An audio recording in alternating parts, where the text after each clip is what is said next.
Ciao host o futuro host, nel video di oggi vediamo come fare e cosa può succedere quando un ospite ti chiede di fare una prenotazione fuori piattaforma o ti chiede un contatto fuori piattaforma. Io mi chiamo Lorenzo Venturi, sono Super Host Ambassador di Airbnb. Se stai per pubblicare il tuo primo annuncio su Airbnb, il mio supporto è completamente gratuito perché io vengo pagato da Airbnb per questo. Trovi il link qua sotto. Se vai su guadagnareospitando.it invece, che è il mio sito web, lì ci troverai dei corsi approfonditi su Booking, Airbnb, per darti tutta la formazione che ti serve per gestire al meglio i tuoi annunci su queste piattaforme. E poi trovi altre risorse, anche gratuite, come webinar, blog, quindi dai un'occhiata a tutto ciò che c'è sul sito. Ora entriamo all'interno del video di oggi.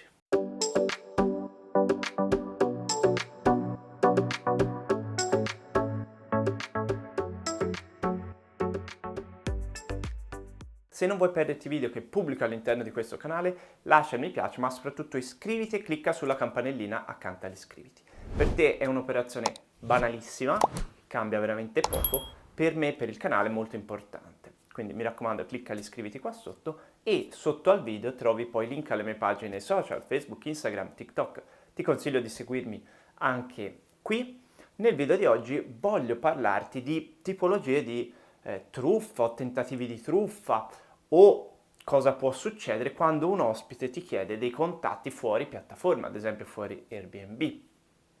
Io parlo adesso delle piattaforme principali, Airbnb e Booking, in particolare Airbnb perché qui un ospite può, prima di prenotare, farti delle domande, chiederti delle cose, darti il suo contatto in qualche forma o chiederlo a te in qualche forma, mentre su Booking lo può fare dopo la prenotazione, il che non significa che non lo possa fare, ora vediamo, però è un po' differente. Quindi partiamo da Airbnb. Ti può capitare quell'ospite che ti chiede di avere un contatto fuori piattaforma, magari ti chiede uno sconto, il che può essere una operazione, una richiesta senza obiettivo di truffa, ma con obiettivo semplicemente di risparmiare commissioni.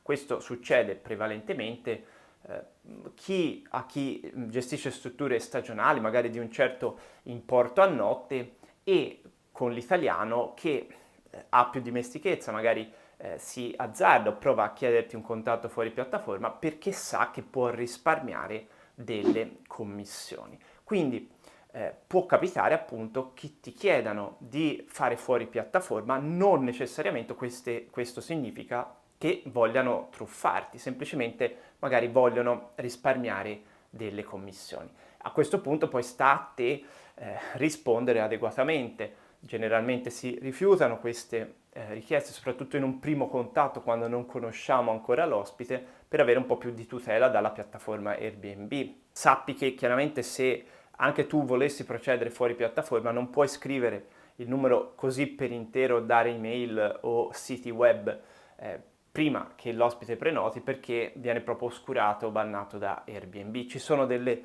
situazioni che rendono possibile ovviamente il riuscire a uscire dalla piattaforma, ma questa è un'operazione contraria chiaramente alle regole, ai termini del servizio di Airbnb. Di solito in questi casi si risponde preferisco fare in piattaforma su Airbnb, e a quel punto allora poi loro o prenotano su Airbnb oppure per loro è un prezzo troppo alto e decidono di proseguire su altre strade. Quindi la tua risposta può essere semplicemente quella: preferisco fare tutto tramite Airbnb. Alcuni, quando succedono queste cose, gridano subito alla truffa. Non necessariamente è così, anzi in molti casi no. Però ci sono delle situazioni invece un po' più particolari e capita, si riconosce un po' meglio se siamo un po' più attenti, perché sono dei messaggi scritti in modo un po' strano, un po' ambiguo, e ti può capitare che se hai diversi annunci ti venga mandato lo stesso messaggio su più annunci, e capita molto spesso da utenti cinesi con nomi cinesi. Non so esattamente il perché, però questi ti chiedono per esempio di avere una foto o, scusami, un video della casa da poterli mandare su WhatsApp.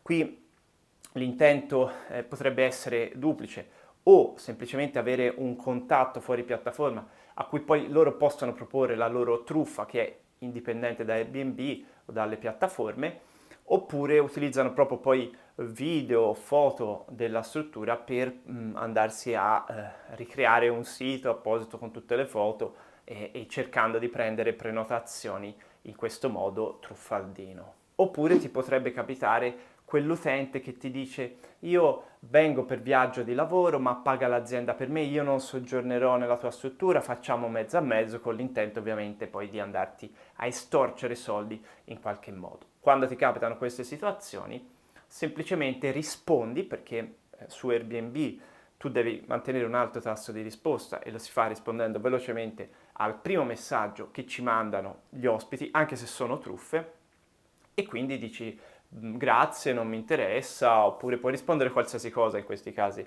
tanto quando sei certo che sia una truffa, basta scriverci qualcosa giusto per mantenere alto il tasso di risposta e vedrai che non prenoterà mai nessuno. Su Booking invece, dal momento che l'ospite non può fare messaggi, non può messaggiarti, non può contattarti prima di prenotare, o meglio ci sono delle forme ma un po' particolari, loro potrebbero pure fare una prenotazione se non gli costa niente, non devono neanche mettere carte di credito, oppure mettono carte di credito finte e dopo ti richiedono, in qualche modo ti mandano dei link, tu magari clicchi su questi link e lì c'è la truffa. Di solito comunque sono riconoscibili perché sono messaggi che lo percepisci che c'è qualcosa che non va, che è scritto in modo un po' strano, a volte magari te lo mandano in italiano tradotto, quindi capisci che non è scritto da un italiano vero e proprio, magari dall'intelligenza artificiale,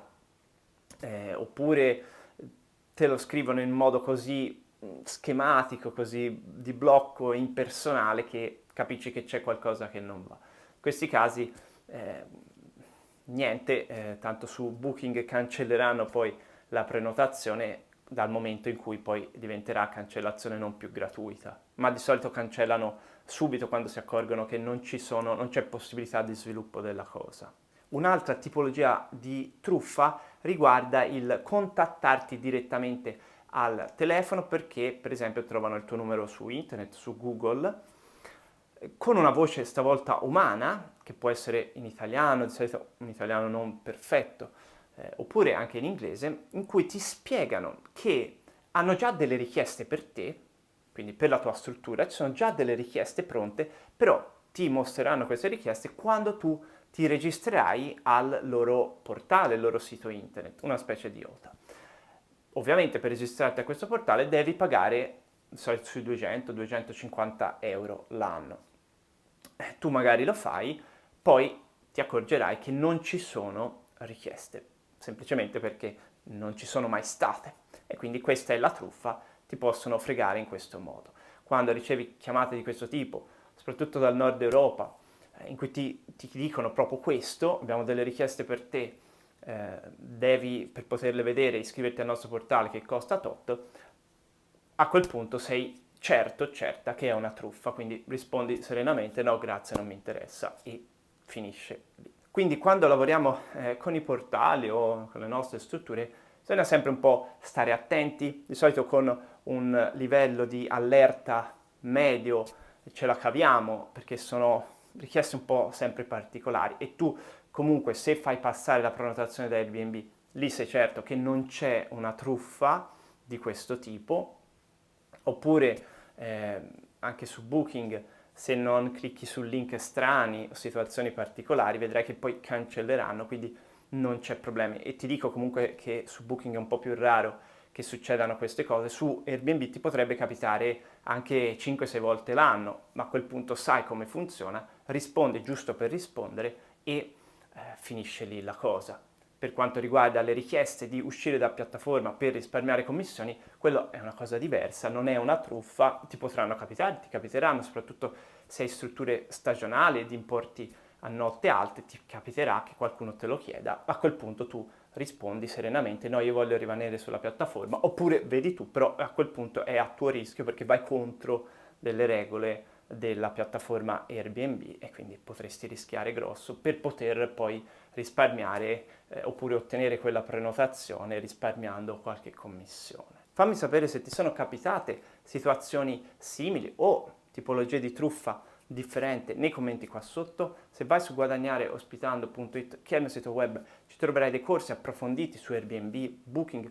Lì ti spiego esattamente ogni sezione, come gestirla, cosa puoi scegliere, quali possono essere le conseguenze per te, positive, negative, quando è il caso di attivare una certa opzione, quando è il caso di non attivarla, come ridurre le cancellazioni, come aumentare il prezzo medio delle prenotazioni. Ti spiego un po' tutto quello che so, che sto imparando e che imparerò nel corso del tempo. Questi corsi infatti rimangono sempre aggiornati nel tempo. Li trovi qua sotto o su guadagnareospitando.it, dove puoi richiedere la creazione del sito web della tua struttura ricettiva, puoi iscriverti a webinar gratuiti di introduzione a Airbnb e Booking, scaricare un file Excel per gestione spese e guadagni della tua struttura ricettiva o affitto turistico, richiedermi consulenze private, sfruttare il mio supporto gratuito come Super Host Ambassador di Airbnb se stai per lanciare il tuo primo annuncio sulla piattaforma, link per risparmiare commissioni quando pubblichi un annuncio su booking.com, insomma tante risorse che trovi qua sotto. Lascia il mi piace al video, iscriviti al canale, clicca sulla campanellina accanto ad iscriviti, io e te ci rivediamo nel prossimo video. Ciao ciao!